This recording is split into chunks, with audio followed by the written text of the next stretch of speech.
कार्तिक कृष्ण पक्ष की त्रयोदशी तिथि के दिन धनतेरस का पर्व पूरी श्रद्धा व विश्वास के साथ मनाया जाता है। धन्वंतरि के अलावा इस दिन देवी लक्ष्मी और धन के देवता कुबेर की भी पूजा करने की मान्यता है।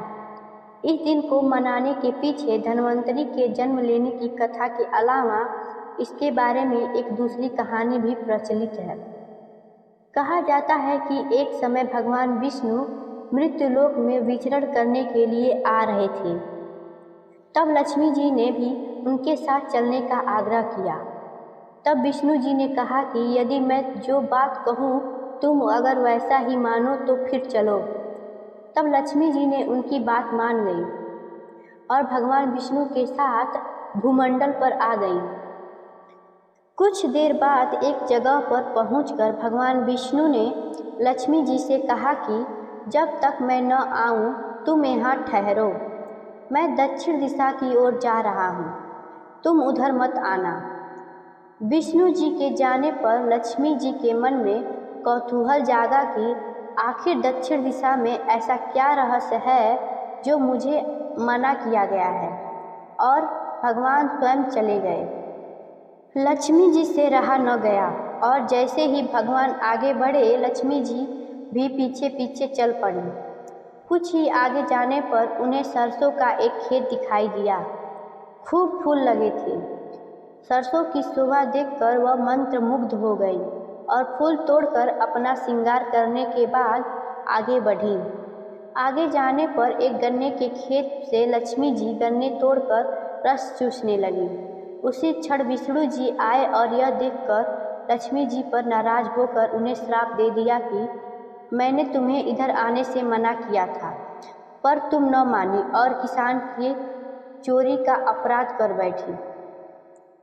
अब तुम इस अपराध के जुर्म में इस किसान के घर 12 वर्ष तक सेवा करो। ऐसा कहकर भगवान उन्हें छोड़कर क्षीर सागर में चले गए। तब लक्ष्मी जी उस गरीब किसान के घर रहने लगी।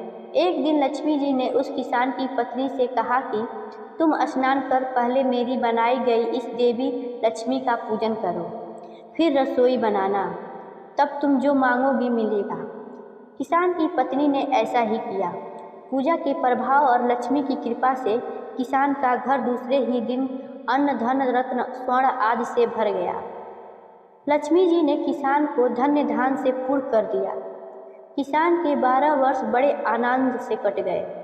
फिर 12 वर्ष के बाद लक्ष्मी जी जाने के लिए तैयार हुई। विष्णु जी लक्ष्मी जी को लेने आए तो किसान ने उन्हें भेजने से इनकार कर दिया।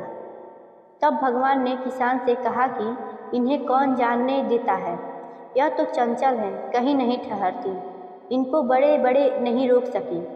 इनको मेरा श्राप था, इसलिए 12 वर्ष तक तुम्हारी सेवा कर रही थी। तुम्हारी 12 वर्ष सेवा का समय पूरा हो चुका है। किसान हठपूर्वक बोला कि नहीं, अब मैं लक्ष्मी जी को नहीं जाने दूंगा। तब लक्ष्मी जी ने कहा कि हे किसान, तुम मुझे रोकना चाहते हो तो जो मैं कहूँ वैसा करो।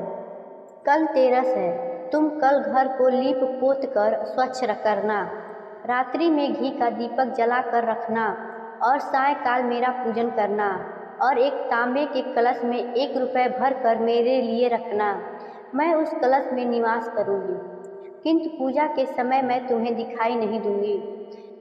इस दिन की पूजा से वर्ष भर मैं तुम्हारे घर से नहीं जाऊंगी। यह कहकर वह दीपक के प्रकाश के साथ 10 दिशा में फैल गई। किसान ने लक्ष्मी जी के कहे अनुसार पूजन किया।